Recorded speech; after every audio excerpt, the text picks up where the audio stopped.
नमस्कार साथियों, मैं निखिल आपका हमारे इस YouTube platform maths by Nikhil में हार्दिक स्वागत करता हूं। आशा करता हूं कि आप सभी अच्छे होंगे और आपकी पढ़ाई भी बेहतर चल रही होगी। तो सबसे पहले ब्रीफ इंट्रोडक्शन। तो देखिए, जो हमारे पुराने व्यूअर्स हैं या वो नहीं 1-2 मिनट बेकार नहीं करना चाहते तो वीडियो को थोड़ा सा आगे बढ़ाकर देख सकते हैं जहाँ से मैं क्वेश्चन करा रहा हूँ, ठीक है। तो और अगर आप सुन भी लेंगे तो 1 मिनट मुझे नहीं लगता कि आपकी बहुत ही ज़्यादा इंपॉर्टेंट है 1 मिनट कि आप 1 मिनट मेरी बात नहीं सुन सकते। और ये बात वैसे मैं बेसिकली ये जो मेरी बातें होती है ये वाली इंट्रोडक्शन वाली बात मैं उनके लिए बताता हूँ जो हमारे चैनल से अभी जुड़े नहीं हैं, फर्स्ट वीडियो ये वो देख रहे हैं, ठीक है। तो सब ब्रीफ इंट्रोडक्शन क्या है कि यदि आप किसी भी कॉम्पिटिटिव एग्जाम्स की प्रिपरेशन कर रहे हैं और free of cost complete practice करना चाहते हैं, ठीक है। प्रैक्टिस प्लस सीखना, कहने का मतलब है कि प्रैक्टिस कब होगी जब आपने वो चैप्टर कहीं से पढ़ लिया हो, चाहे आपने किसी पेड क्लासेस से पढ़ लिया हो, चाहे फिर आपने किसी ऑफलाइन क्लासेस से पढ़ लिया हो और आप प्रैक्टिस करना चाहते हैं प्रीवियस ईयर क्वेश्चंस की, तो आप इस चैनल से जुड़ सकते हैं। और यदि आपने अभी कहीं से नहीं सीखा है, आप बिगिनर हो, अभी आपने अपनी कॉम्पिटिटिव एग्जाम्स की प्रिपरेशन शुरू की है, तो आप हमारे चैनल से जुड़ सकते हैं। यहाँ मैं आपको आपके एग्जाम के लिए स्ट्रेटेजी भी बताऊंगा और फ्री ऑफ कॉस्ट आपको कंप्लीट सिलेबस कराने वाला हूँ, ठीक है। देखिए, अभी मैंने मैथ ही स्टार्ट किया है, मैथ के साथ और सब्जेक्ट शुरू नहीं किए हैं क्योंकि हमारे व्यूअर्स अभी यानी सब्सक्राइबर्स थोड़ा सा कम है। मैंने खुद सोचा कि जब हमारे लगभग 1000 हमारे सब्सक्राइबर हो जाएंगे तब हम और भी इस पर चीज़ें शुरू करेंगे। तो फिलहाल हम एक ही सब्जेक्ट को लेकर चल रहे हैं, ठीक है। और इस सब्जेक्ट मैथ हमने शुरू किया है, तो मैथ के भी 2 पोर्शन होते हैं जैसा कि मैंने आपको पहले भी बता दिया है, एक अरिथमेटिक और एक एडवांस। तो अरिथमेटिक के मैंने 2 चैप्टर कंप्लीट करा दिए, परसेंटेज, और दूसरा चैप्टर है हमारा रेशियो प्रोपोर्शन, और ये है हमारा तीसरा चैप्टर मिक्सचर एलिगेशन। तो मिक्सचर एलिगेशन में मैंने आपको बताया था कि कुल 3 टाइप्स मिक्सचर एलिगेशन में कुल 11 टाइप्स होते हैं। अगर वो 11 टाइप्स आपने पढ़ लिए तो मुझे नहीं लगता कि एग्जाम का क्वेश्चन आपसे बाहर जाने वाला है। तो एग्जाम में जो भी क्वेश्चन बनेगा 99.9% मुझे पूरा भरोसा है कि भाई वो इसी क्लासेस से किसी टाइप का क्वेश्चन आपको मिल जाएगा, ठीक। और दूसरी बात, यदि आपने कहीं से नहीं सीखा है, मतलब अभी आप बिगिनर हो, तो भी आप यहाँ से सीख सकते हैं, ठीक। और मैं देखिए करूँगा क्या, देखिए टाइप के मैं ऐसा तो नहीं कि बहुत सारे क्वेश्चन कराऊंगा, तो जो भी मुझे इंपॉर्टेंट लगते हैं वो मैं करा देता हूँ। किसी भी टाइप के 10-20 क्वेश्चन कराने की कोई ज़रूरत नहीं होती, बस 1 से 2 क्वेश्चन मैं आपको हर टाइप का कराता हूँ। अगर मुझे लगता है कि और भी क्वेश्चन इंपॉर्टेंट है तो वो भी साथ में करा देता हूँ। अब आपको करना क्या है कि इसके बाद जब मैं आपको कंप्लीट चैप्टर करा दूँ तो आप किसी भी बुक से प्रैक्टिस कर सकते हैं। और यदि आप किसी भी बुक से प्रैक्टिस करते हैं उसके बाद भी आपको अगर कोई डाउट आता है, कोई बात समझ में नहीं आ रही है, कोई क्वेश्चन समझ में नहीं आ रहा, कोई नया क्वेश्चन आपको मिलता है, तो आपको मैंने अपना व्हाट्सअप नंबर दिया है पुरानी वीडियोज़ में, मैं फिर बता देता हूँ। अगर आपके पास मेरा व्हाट्सअप नंबर नहीं है, 9759202013, ये मेरा व्हाट्सअप नंबर है। आप इस पर अपना क्वेश्चन भेज सकते हैं, मैं उसका सोल्यूशन आपको सेंड कर दूंगा। लेकिन फिर भी मैं ये कहूँगा, अगर आप केवल सिलेक्शन लेना चाहते हैं, विद्वान बनना नहीं चाहते हैं, और आपको विद्वान बनना भी नहीं चाहिए, अगर आप केवल सिलेक्शन के लिए पढ़ रहे हैं, एक बार सेलेक्ट हो जाए उसके बाद खूब विद्वान बने, तो जितना मैं पढ़ा रहा हूँ केवल इतना पढ़ें, इधर उधर 10 प्लेटफॉर्म से जुड़ने की कोई ज़रूरत नहीं है। और अगर अगर हमारे कंटेंट क्वालिटी की बात हो तो आप हमारे कंटेंट की क्वालिटी किसी भी पेड कोर्स से कंपैरिजन कर सकते हैं कि जिसका आपने पेड कोर्स लिया उन्होंने और जो हमने तरीके बताए उन तरीकों में कितना फ़र्क था। लगभग सभी जितने भी टीचर्स हैं उनका सभी का क्वेश्चंस कराने का लगभग पैटर्न सेम होता है, लेकिन कंटेंट डिलीवर करने का थोड़ा तरीका होता है जिसका भी तरीका आप समझ सकें, ठीक। तो देखिए, जब भी हम कभी नए प्लेटफॉर्म से जुड़ते हैं तो एकदम सारी चीज़ें समझ में नहीं आती हैं। तो आप जैसे ही मुझसे जुड़ेंगे, 1-2 क्लासेस देखेंगे तो डेफिनेटली आपको चीज़ें समझ में आने लगेंगी। इसी के साथ अपनी 3-4 मिनट हो चुकी और माफ़ी चाहता हूँ इतना समय आपका वेस्ट करने के लिए। और आज की क्लास शुरू करते हैं। तो मैंने इसमें कुल आपको मिक्सचर एलिगेशन में 11 टाइप बताए और 11 टाइप्स में से मैं 8 टाइप करा चुका हूँ, यानी टाइप 8 का भी मैंने 1-2 क्वेश्चन कर लिया था। तो उसी में टाइप 8 के 1-2 क्वेश्चन और बढ़ाकर आगे के टाइप कराऊंगा। तो 8 और 9 टाइप आज करा दूंगा, टाइप 8 और टाइप 9 ये आज करा दूंगा। और नेक्स्ट वीडियो में टाइप 10 और टाइप 11 के कुछ क्वेश्चन करा के इस चैप्टर को फाइनल करेंगे। और उसके बाद मेरा मन है कि मैं एडवांस मैथ का एक चैप्टर शुरू करूं। और जैसा अगर आप कमेंट में चैप्टर बताएंगे, अगर मुझे लगा कि आप किसी और चैप्टर के लिए और किसी चैप्टर को पढ़ना चाहते हैं तो उस चैप्टर को शुरू कर दिया जाएगा, ठीक है। तो चलिए आज की क्लास शुरू करते हैं। और माफ़ी चाहूँगा भाई फिर से कि आपकी इतनी 3 से 4 मिनट मैंने कीमती समय आपका वेस्ट किया, लेकिन ज़रूरी होता है क्योंकि अभी हमें देखिए कोई भी हमारे चैनल से जुड़ेगा तो उसे रीज़न पता होना चाहिए कि मैं इस चैनल से क्यों जुड़ूँ, ठीक है। चलिए जी, तो 2 क्वेश्चन मैंने करा दिए थे टाइप 8 के। आज एक तीसरा क्वेश्चन लेता हूँ। क्वेश्चन क्या है, एक कैन में 40 लीटर दूध है, इसमें से 10% दूध निकालकर उसके स्थान पर पानी भर दिया जाता है। यह क्रिया दूसरी और तीसरी बार दोहराई जाती है। अब कैन में दूध और पानी का यानी शेष मिश्रण में दूध और पानी का अनुपात क्या होगा। देखिए ऐसे क्वेश्चन मैं आपको करा भी चुका हूँ, फिर भी मैं ये इसलिए करा रहा हूँ जिससे कि आपकी एक बार और प्रैक्टिस हो जाए, ठीक है। तो देखिए ऐसे क्वेश्चन को जब आप देखोगे तो लास्ट वाली वीडियो में मैंने इनका एक फॉर्मूला बताया था कि ऐसे क्वेश्चन को आपको हमेशा ही फॉर्मूले से सॉल्व करना है, फॉर्मूले से इजीली। कैसे? देखिए होने को तो बिना फॉर्मूले के भी आप कर सकते हो, लेकिन आप अगर फॉर्मूले को याद रख लोगे तो मेरे हिसाब से वो ज़्यादा बेस्ट रहेगा आपके लिए। तो चलिए सॉल्व करते हैं। 40 लीटर दूध है, तो मैंने आपको बताया था शेष मात्रा कैसे निकलती है। शेष मात्रा, ये फॉर्मूला मैंने आपको बताया था, तो मैं बार बार यहाँ फॉर्मूला नहीं लिखूंगा, केवल टर्म लिख रहा हूँ, आप समझ लेना। शेष मात्रा, थोड़ा बड़ा लिख देता हूँ, कभी ना दिख रहा हूँ, थोड़ा बड़ा लिख देता हूँ। शेष मात्रा बराबर प्रारंभिक मात्रा, प्रारंभिक मात्रा कितनी दे रखी? 40 लीटर, बराबर 1 माइनस प्रत्येक बार निकाली गई मात्रा। प्रत्येक बार निकाली गई मात्रा का मतलब है 10% दूध, और 40 का 10% कितना हो जाएगा? 4। ठीक है, 4 बटे कुल मात्रा 40। अब उसने बोला है क्वेश्चन में, यह क्रिया दूसरी और तीसरी बार दोहराई जाती है। दूसरी और तीसरी बार का मतलब है कुल होगी 3 बार, कुल 3 बार होगी, तो इसलिए पावर होगी 3। तो जब हम यहाँ से सॉल्व करेंगे तो यहाँ से हमें पता चल जाएगा कि अंत में 3 बार क्रिया दोहराने के बाद शेष मिश्रण में दूध की मात्रा कितनी होगी। चलिए सॉल्व करते हैं। तो 4 से इसे सॉल्व डिवाइड करेंगे तो कितना हो जाएगा? 10 बार डिवाइड हो जाएगा 4 से 40, और इसे जब सॉल्व करेंगे तो कितना हो जाएगा? 40 गुणा 10 एकम 10 में से 1 गया, कितना बचेगा? 9/10 1 बार, 9/10 2 बार, और 9/10 3 बार। क्योंकि क्रिया 3 बार दोहराई गई है इसीलिए मैंने कुल कितनी बार गुणा की है? 3 बार। चलिए अब मैं सॉल्व करूँगा तो 0 से 0 कैंसिल आउट कर ली। एक बात और मैं आपको समझाना चाहता हूँ कैलकुलेशन के लिए कि देखिए अब जब यहाँ 4 है और यहाँ 10 है, आप डिवाइड करने को कर सकते हैं, क्योंकि 2 से ये भी 4 भी डिवाइड हो जाएगा, लेकिन और 10 भी। फिर भी मैं आपसे कहूँगा कि बटे में अगर 0 हो तो आप जब तक डिवाइड मत करो जब तक वो कंप्लीट डिवाइड ना हो जाए। कंप्लीट का मतलब ये, अगर ये 10 पूरा डिवाइड हो जाता तो मैं करता, लेकिन पूरा डिवाइड नहीं होगा, 5 बच जाएगा। इसलिए ऐसी कैलकुलेशन में हमें अगर बटे में 0 आ रही है तो उसे कभी सॉल्व करना नहीं होता। ठीक है, अभी सॉल्व करेंगे। 9 नाम 81, 81 निमा 729। ठीक है, तो ये कितना हो गया? 729 गुणा 4 बटे, देखिए एक एक स्टेप को ये ज़्यादा स्टेप बढ़ाकर इसलिए बताया जाता है जिससे कि आप क्वेश्चन समझ सकें, आपको कहीं डाउट ना रहे। और ये कितना आ गया? बटे में आ गया 100। ठीक है, जब हम इसकी गुणा करेंगे आपस में तो ये कितना हो जाएगा? देखिए 9 चौक 36, 6 3 4 दूनी 8 और 3 11 1 और 4 7 चौक 28 और 29, 2916 बटे 100। तो यहाँ से कितना आ गया? 29.16। ये जो आया 29.16, ये क्या आया? ये 29.16 आ गया शेष मात्रा, यानी कि जिस मिश्रण में पहले दूध कितना था? 40 लीटर था। जब हमने उसमें से क्या करा? पहले दूध निकाला, फिर पानी मिलाया, फिर मिश्रण निकाला, फिर पानी मिलाया, ऐसे ही चल रहा है। ठीक है ना?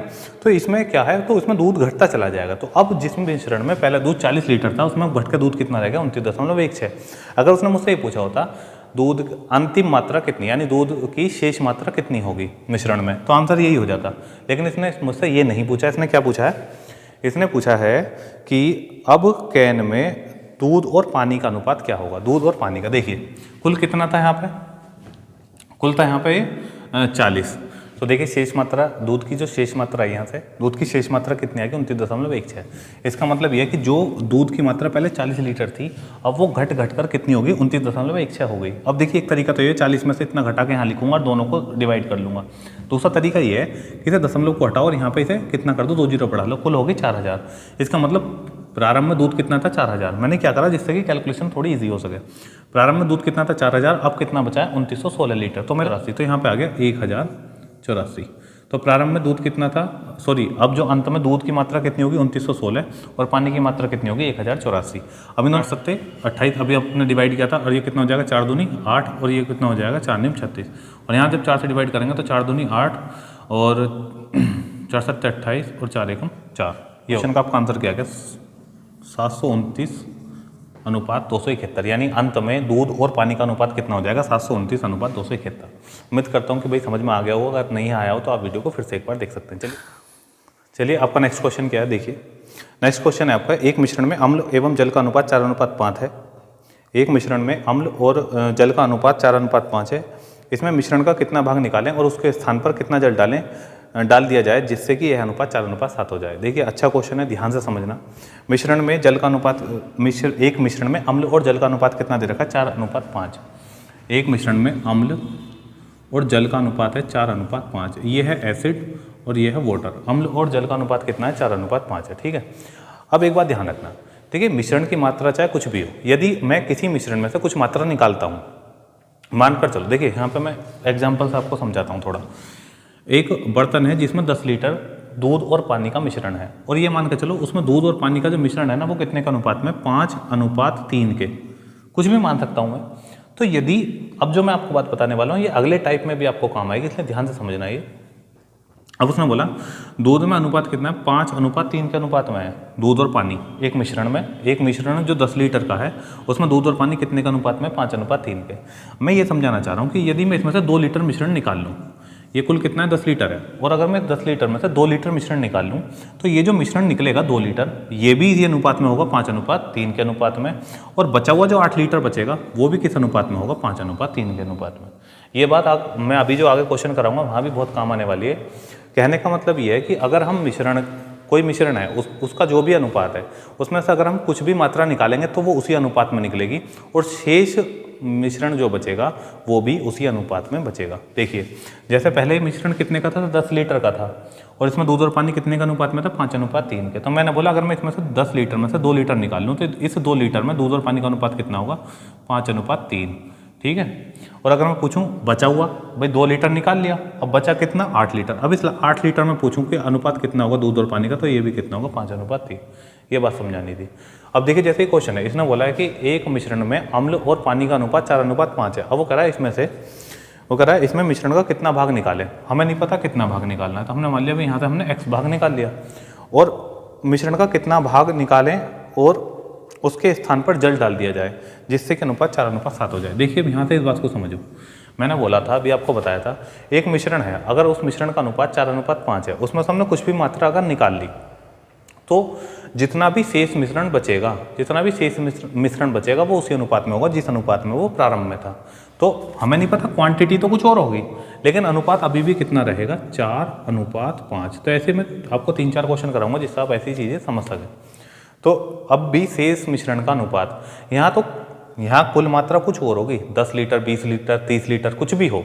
अब उसमें से अगर हमने कुछ भी निकाल ली मात्रा तो शेष मिश्रण भी 4:5 के अनुपात में होगा, ठीक है। अब उसने बोला कि हमने इसमें उतना ही पानी मिला दिया और अनुपात कितना हो गया, पानी का मिलाने के बाद अनुपात हो गया 4:3,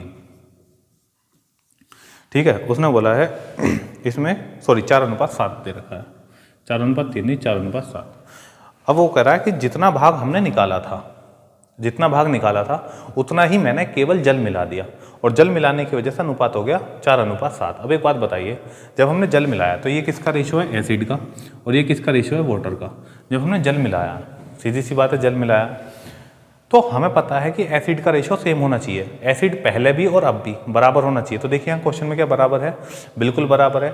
अगर ये बराबर नहीं होता तो हम इसे बराबर करते, और अगर ये बराबर है तो हमें इसमें कुछ करने की जरूरत नहीं है। अब हमें सिंपल समझना है कि पहले वाटर कितना था, पहले पानी था 5 के रेशो में, और अब पानी कितने के रेशो में हो गया, 7 के। तो पहले 5 के रेशो में था, अब 7 के रेशो में हो गया। तो पानी की मात्रा कितनी हमने मिलाई, यहाँ से हमें पता चल गया कि हमने पानी की 2 यूनिट मात्रा मिलाई, ठीक है, 2 यूनिट मिलाई।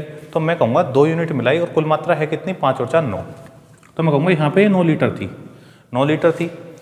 अब मुझे पता है, इसने पूछा मिश्रण का कितना भाग निकाला जाए। अब ध्यान से समझना, ये 9 लीटर कब थी, जब इसमें से हमने 2 लीटर निकाल ली। इसका मतलब प्रारंभिक मात्रा कितनी आ गई, 11। तो इसका मतलब मैंने कितना भाग निकाला था, 2/11, और यही आपका आंसर होगा, ठीक है। उम्मीद करता हूँ ये समझ में आया होगा, ना समझ में आया तो वीडियो को फिर से देख सकते हैं। चलिए ऐसे क्वेश्चन और भी कराऊंगा अभी, अगर ये समझ में नहीं आया तो अगले क्वेश्चनों में ये चीज़ें समझ में आ जाएगी जो बात मैंने इस क्वेश्चन में समझाने की कोशिश करी है। चलिए नेक्स्ट क्वेश्चन की ओर बढ़ते हैं।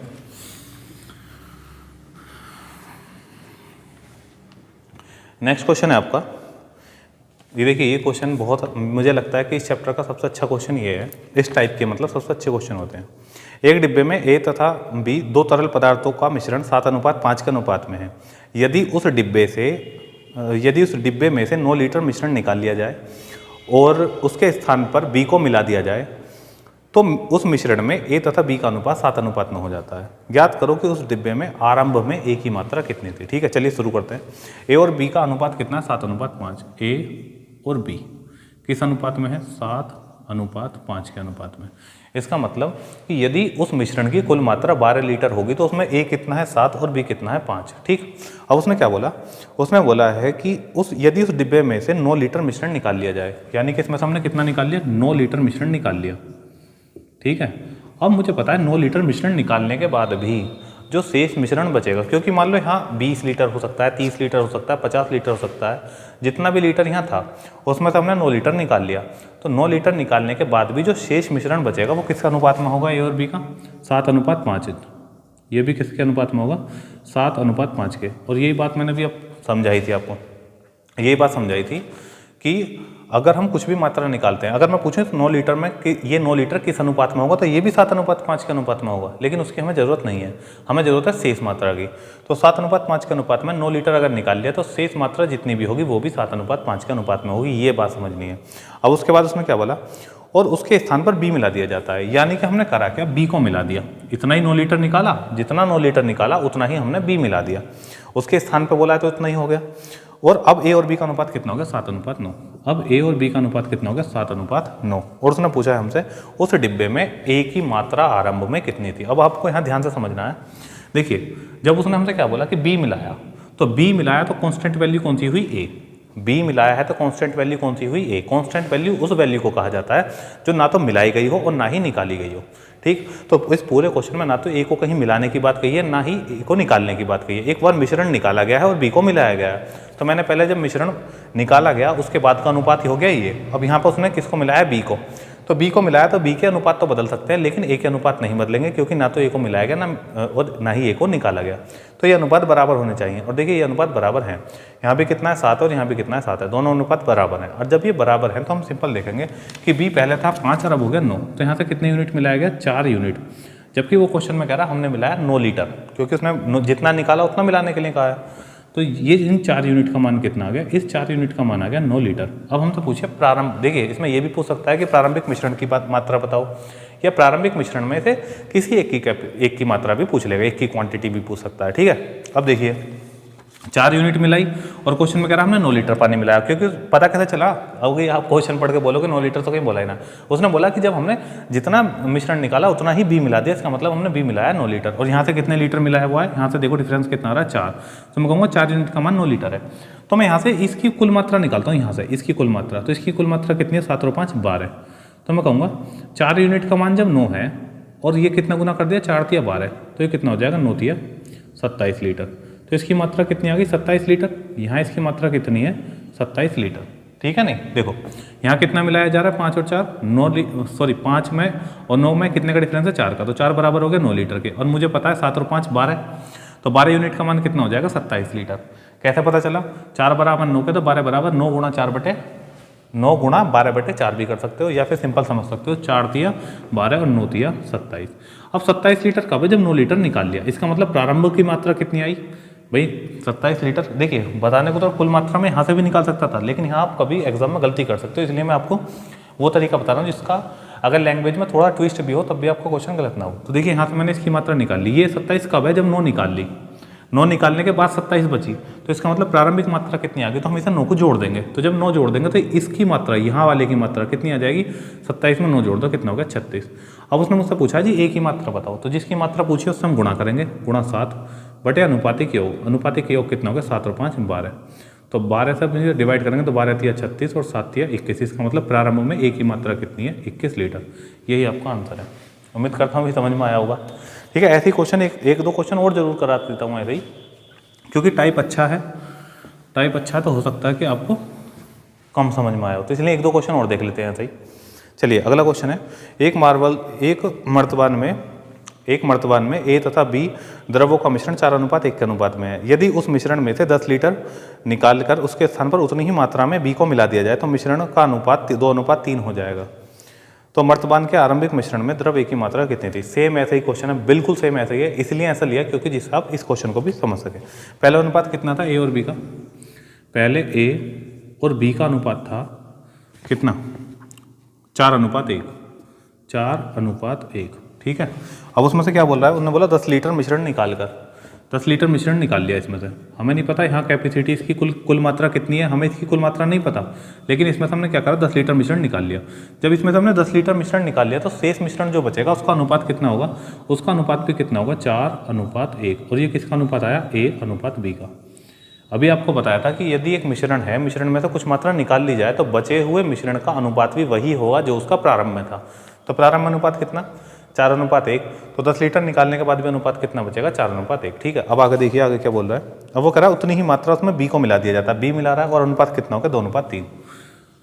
अब आपको यहाँ से क्या समझना है, यहाँ से आपको एक बात समझनी है, उसने बोला मैंने बी को मिलाया, ठीक है, बी को मिलाया, कितना, जितना ये निकाला, तो 10 लीटर निकाला, तो डेफिनेटली 10 लीटर मिलाया होगा।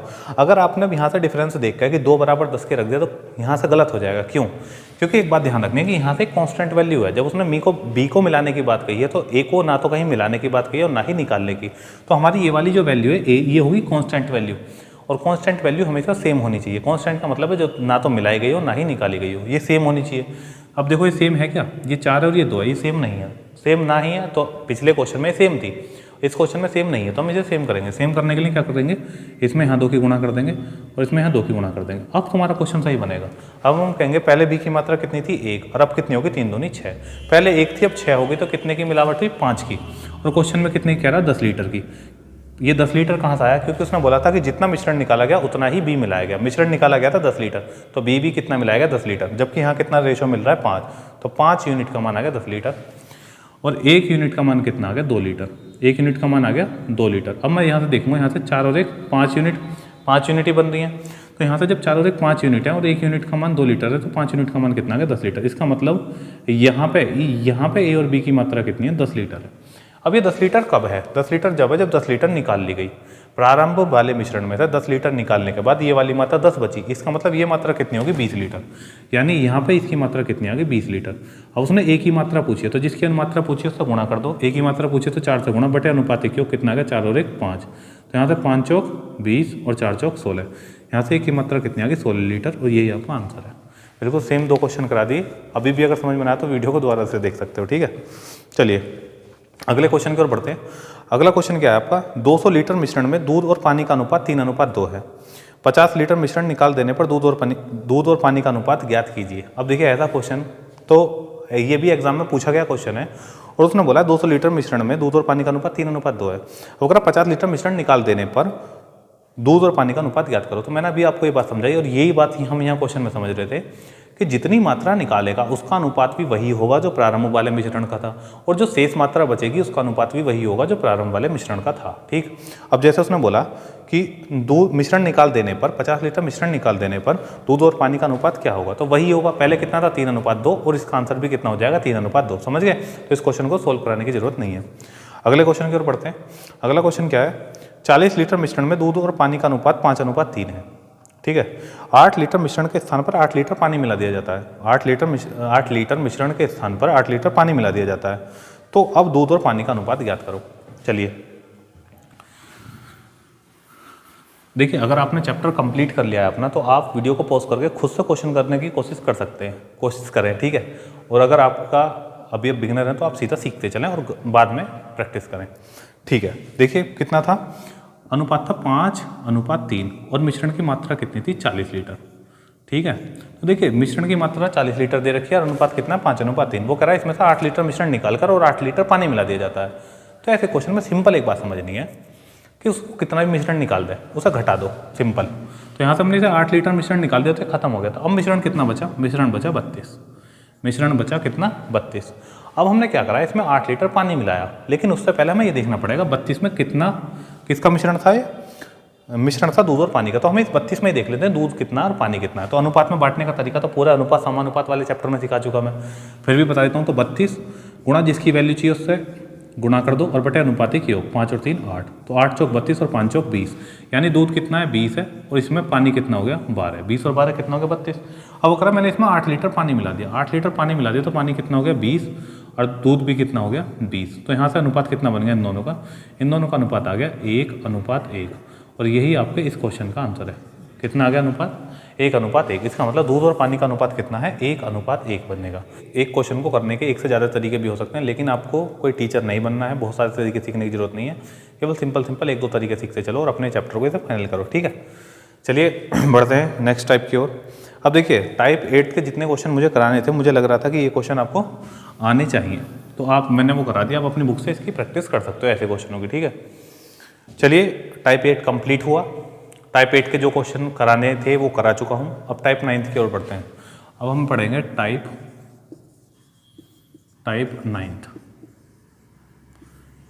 9, ठीक है जी। अब पढ़ेंगे हम टाइप 9 के क्वेश्चनों को। तो चलिए पहला क्वेश्चन है, पात्र ए में दूध और पानी 3:2 के अनुपात में है और पात्र बी में 5:2 के अनुपात में है। दोनों पात्रों को किस अनुपात में मिलाया जाए दोनों अनुपातों को किस अनुपात में मिश्रण मिलाया जाए कि नए मिश्रण में दूध और पानी का अनुपात 7:5 हो जाए। देखिए ऐसे दो टाइप के क्वेश्चन बनेंगे, एक 9 के और एक 10th के। टाइप 10th में कराऊंगा नेक्स्ट वीडियो में, तो वहाँ से आप अच्छे से समझ पाएंगे। अब टाइप 9th में जो समझा रहा हूँ इसे समझो। पहले पात्र में 3:2 के अनुपात में मिश्रण ए और बी का 3:2, पहला पात्र तो ये हो गया। और दूसरे पात्र में कितना है ए और बी का अनुपात 5:2, दूसरे पात्र में 5:2, ठीक है। अब वो कह रहा है अनुपात कितना होना चाहिए मिश्रण में, कितना होना चाहिए 7:5। ये किसकी बात कर रहा है, ए और बी की, ए अनुपात बी, ए अनुपात बी, ए अनुपात बी, ठीक है। तो उसने क्या बोला कि पात्र ए में, एक पात्र में ए और बी का अनुपात 3:2, दूसरे पात्र में ए और बी का अनुपात 5:2। अब वो कह रहा है इन्हें किस अनुपात में मिलाऊं, यानी पहले पात्र से कितना मिश्रण लूं और दूसरे पात्र से कितना मिश्रण लूं और दोनों को मर्ज कर दूं जिससे कि अनुपात कितना हो जाए 7:5। लैंग्वेज ठीक से पढ़ लेना। और अब इस क्वेश्चन को सोल्व करते हैं, ठीक है। ऐसे क्वेश्चन में हम क्या करेंगे, चाहे तो आप इस क्वेश्चन को ए से लेकर सोल्व करो और चाहे आप इसे बी से। तो एक मैं बता दे रहा हूँ, दूसरा आप खुद से कर लेना। यदि मैं ए से लेकर इस क्वेश्चन को सोल्व करूँगा तो मैं कैसे लिखूंगा, भाई ए की मात्रा कितनी है 3 बटे, और मिश्रण की कुल मात्रा कितनी है 3 और 2 5। ऐसे ही जब मैं इससे लूँगा तो ए की मात्रा कितनी। अब एक बात और ध्यान रखना, ऐसा मत करना यहाँ से ए ले लो और यहाँ से बी ले लो। अगर ए लिया तो इन पूरी तीनों कैटेगरी में ए को लेकर सोल्व करेंगे। तो ए की मात्रा कितनी है 5 और कुल मिश्रण की मात्रा कितनी है 7। ऐसे ही यहाँ पे हम देखेंगे ए की मात्रा कितनी है 7 और बटे में कुल मिश्रण की मात्रा कितनी है 7 और 5 12, ठीक। अब हम क्या करेंगे, इन दोनों का डिफरेंस यहाँ और इन दोनों का डिफरेंस यहाँ, और आपका आंसर आपके सामने, ठीक है। चलिए तो अब आसान तरीका बता देता हूँ इसका मैं। सिंपल से पहले क्या करना है, डिफरेंस करने के लिए इनकी गुणा कर लो, इनकी गुणा कर लो 12 की और 5 की, तो कितना हो गया 12 और 12 पंजे 60। अब 12 की गुणा 3 में करेंगे तो 12 तिया 36 और 5 में की गुणा 7 में करेंगे 7 पंजे 35। 36 और 35 का डिफरेंस कितना आ गया 1/60। ऐसे ही यहाँ पर 12 और 7 की गुणा कर लो तो कितना हो जाएगा 84। अब 12 की गुणा 5 में करेंगे तो 12 पंजे 60 और 7 7 49। 49 और 60 का डिफरेंस कितना हो गया 11, ठीक है। अब यहाँ से देखिए ये बना 60 और ये 84, तो पहले डिवाइड कर लो 12 पंजे 60, ठीक है, और 12 7 84। अब यहाँ पे 7 और 5 है तो यहाँ पे क्या कर लेंगे गुणा, या तो ऐसे ही समझ लो गुणा 5 कर लो और गुणा 7 कर लो, सही। या फिर सिंपल समझ लो गुणा 5 गुणा 7 यहाँ भी कर लिया, गुणा 5 गुणा 7 यहाँ भी कर लिया। तो इस 5 से तो ये 5 खत्म हो जाएगा और 7 से ही 7, तो 11 पंजे 55 अनुपात, और यहाँ कितना बचा 7। तो यहाँ से इनका अनुपात, इसका आंसर कितना आ गया 55:7, ठीक है। इसका मतलब क्या है, इसका मतलब ये है कि हमें पहले बर्तन से यदि 55 लीटर लेना है तो दूसरे बर्तन से 7 लीटर लेंगे, पहले बर्तन से 110 लीटर लेंगे तो दूसरे बर्तन से लेंगे 14 लीटर, और इन दोनों को जब हम मर्ज कर देंगे, कुल मिला के इन रेशो में इन्हें दोनों बर्तनों को मर्ज करना है, तो वो जो तीसरे बर्तन में मिश्रण बनेगा वो कितने के अनुपात में बनेगा 7:5 के, ठीक है भाई। ऐसा क्वेश्चन 1-2 और करा देते हैं, भी 1-2 क्वेश्चन और करा देता हूँ डिक्टो ऐसा ही क्वेश्चन, जिससे कि आपको इसमें समझने में कोई दिक्कत ना रहे, ठीक। तो ये जो हमारा टाइप 9 है, टाइप 9 में लगभग सभी ऐसे क्वेश्चन है, ठीक है। चलिए बढ़ते हैं अगले क्वेश्चन की ओर। 2 बर्तनों में ए और बी मिश्रण रखे गए, वही है दूध और पानी का अनुपात कितना दे रखा है 5:3 और 2:3। अब अगर इन दोनों मिश्रणों को किस अनुपात में मिलाया जाए ताकि नए मिश्रण में आधा दूध और आधा पानी हो। जब आधे आधे की बात करें तो इसका मतलब समझ जाना बराबर, 1-1 अनुपात, सही है जी। आधे आधे का मतलब है बराबर बराबर, और बराबर आप कितना भी ले लो वो अनुपात 1 और 1 ही बनेगा। चलिए तो पहले बर्तन में कितना है 5:3 के अनुपात में, 5:3 ये है पहले बर्तन में दूध और पानी का, और दूसरे बर्तन में दूध और पानी का अनुपात कितना है 2:3, ठीक है। और मिश्रण किस अनुपात में हो गया यहाँ पे आधा आधा, आधे आधे का मतलब है 1:1, ठीक।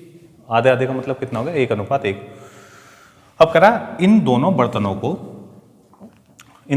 को किस अनुपात में मिलाया जाए। किस अनुपात का मतलब ये है इस बर्तन से कितनी मात्रा ली जाए और इस बर्तन से कितनी मात्रा ली जाए और दोनों को मर्ज कर दिया जाए, ठीक। तो ऐसे में आप क्या करेंगे ध्यान से समझना। अभी मैंने आपको पहले वाली मात्रा लेकर सोल्व करके बताया, अब मैं दूसरी वाली मात्रा लेकर सोल्व करके बताता हूँ। तो इसमें ये है दूध और ये है पानी। तो मैं अगर पानी को लेकर बात करूँ तो पहले बर्तन में पानी कितना है 3/8 भाग, दूसरे बर्तन में पानी कितना है 3/5 भाग, और दोनों मिश्रण में कुल पे कितना 1 है पानी और कुल मात्रा कितनी है 2, ठीक। अब इन दोनों को भी सॉल्व करो, इन दोनों को घटा के यहाँ लिख दो और इन दोनों को घटा के अंतर इन दोनों को यहाँ लिख दो, ये हो गया आपका सॉल्व, ठीक है। तो अब देखिए या तो वही दोनों की गुणा करके लिख लो तो भी कोई फर्क नहीं पड़ेगा। मान लो मैंने अभी आपको तरीका बताया कि दोनों की गुणा कर लो, 8 दूनी 16, ठीक है। 2 की गुणा इसमें करेंगे 2 तिया 6 और 8 एकम 8, और 6 और 8 का डिफरेंस कितना आ गया 2। ऐसे ही यहाँ पे 5 दूनी 10 और 2 और तिया 6, 5 एकम 5, 6 और 5 का डिफरेंस कितना आ गया 1/10। अब देखो तो जब मैं सॉल्व करूँगा तो आप यहाँ गुणा कर लो 10 गुणा 16 और यहाँ भी गुणा कर लो 10 गुणा 16। ये मैंने 10 और 16 की गुणा क्यों करी, क्योंकि ये 16 और 10 ये मुझे खत्म करने हैं बटे में से। ये 10 से ये 10 खत्म, इस 16 से ये 16, तो यहाँ कितना बचा 16 दिख रहा, यहाँ लिख लेता हूँ। यहाँ बचेगा ये आपका 16 और यहाँ आपका बचेगा ये 10 दूनी 20। तो 16 और 20 का अनुपात कितना बनेगा, 4 चौक 16 और 4 पंजे 20। इसका आंसर आ गया 4:5। आंसर कितना बन गया, 4:5। इसका मतलब क्या है, इसका मतलब ये है कि पहले बर्तन से 4 लीटर लोगे तो दूसरे बर्तन से 5 लीटर, और उन दोनों को जब आप मर्ज कर दोगे तो जो मिश्रण बनेगा ना, पहले बर्तन से 4 लीटर लेकर दूसरे बर्तन से 5 लीटर लेकर जब हम उसे एक बर्तन में डाल देंगे तो दोनों का अनुपात बन जाएगा तो अनुपात कितना बन जाएगा, हाँ 1:1 बन जाएगा। ठीक है, चलिए। तो मुझे लग रहा है कि बस ये टाइप 9 में तो आप यही दो ऐसे ही क्वेश्चन है सारे। अब मैं ना भाई आपको, अब मैं ऐसे टाइप के कितने भी क्वेश्चन कराऊंगा तो वो ये बार बार ये चीज़ें समझानी है। आप खुद से किसी बुक से प्रैक्टिस कर सकते हैं या मेरे इन दोनों क्वेश्चनों को 1-2 बार और करके देख लेना बस। ठीक है, अब हम बढ़ते हैं टाइप 10 की ओर। टाइप 10 इन्हें रफ कर देता हूँ।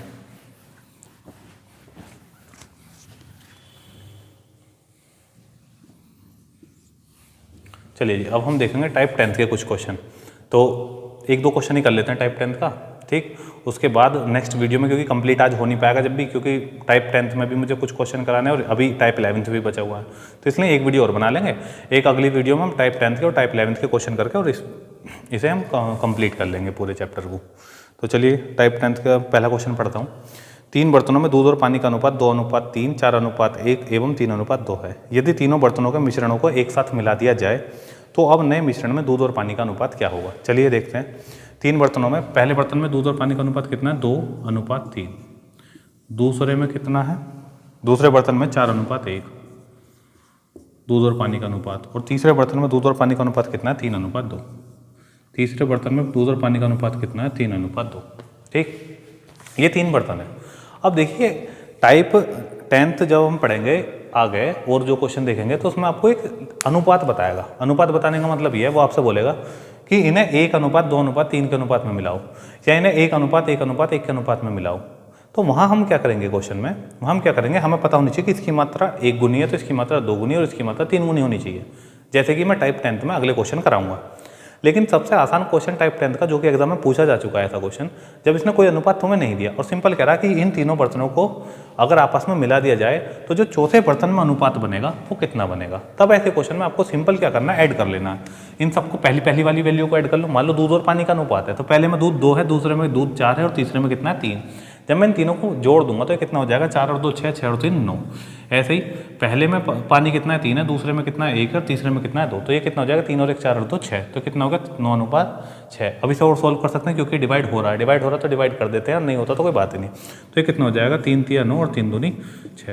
तो यहाँ से तीसरे बर्तन में जो अनुपात बनेगा 3:2, यही आपका आंसर है। कहने का मतलब ये है कि जब आपसे वो अनुपात ना दे कि इस अनुपात में मिलाओ, सिंपल उसने मर्ज करने के लिए बोला है, तो बस आपको पहली वाली वैल्यू जोड़ देनी है और बाद वाली वैल्यू जोड़ देनी है, और अगर वो डिवाइड हो रहा है तो उसे डिवाइड कर दो, वही आपका आंसर हो जाएगा।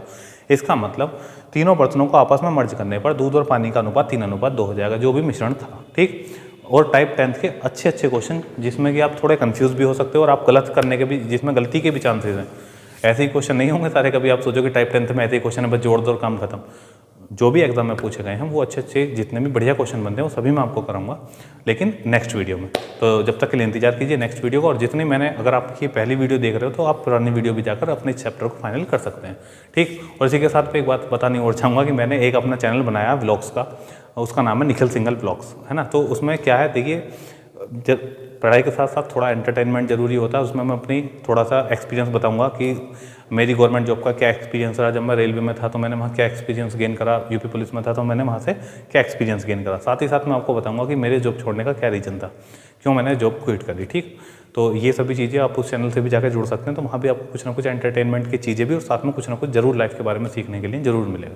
ठीक है, मिलते हैं नेक्स्ट वीडियो में। और पढ़ते जरूर रहिए, ठीक है, पढ़ना बहुत ज़रूरी है, क्योंकि जैसे हालात आपको वर्तमान स्थिति में नजर आ रहे हैं, अगर आपने गवर्नमेंट जॉब नहीं ली तो स्थिति बहुत ख़राब होने वाली है। तो आप पढ़ते रहिए और जहाँ से जो भी चीज़ें आपको अच्छी आपके एग्जाम के लिए बेनिफिशियल लगती हैं, यूज़फुल लगती हैं, तो उन चीज़ों को एडॉप्ट करने की आदत सीखिए।